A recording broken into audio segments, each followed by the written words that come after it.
નમસ્કાર દર્શક મિત્રો, હું છું રિપોર્ટર યાસીન બાબોર અને આપ જોઈ રહ્યા છો Fatepura live.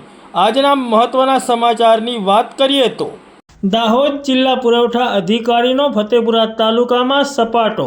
Kuber petrol pump Fatepura, સરકારી અનાજ ગોડાઉન હાથોડ અને સુખસર ઇન્ડેન ગેસ એજન્સીની ઓચિંતી મુલાકાત લઈ ચકાસણી કરી। તારીખ 28 જાન્યુઆરી 2025ના રોજ દાહોદ જિલ્લા પુરવઠા અધિકારીએ ફતેપુરા તાલુકામાં સપાટો બોલાવ્યો છે। તેઓએ આજે ફતેપુરા તાલુકામાં ઓચિંતી મુલાકાત લીધી હતી અને ફતેપુરા ખાતે આવેલ કુબેર પેટ્રોલ પંપની ચકાસણી હાથ ધરી હતી તેમજ ફતેપુરા તાલુકાના હાથોડ ગામે આવેલ સરકારી અનાજ ગોડાઉનની ચકાસણી હાથ ધરી હતી અને ફતેપુરા તાલુકાના સુખસર ખાતે ઇન્ડેન ગેસ એજન્સીની ચકાસણી હાથ ધરી હતી।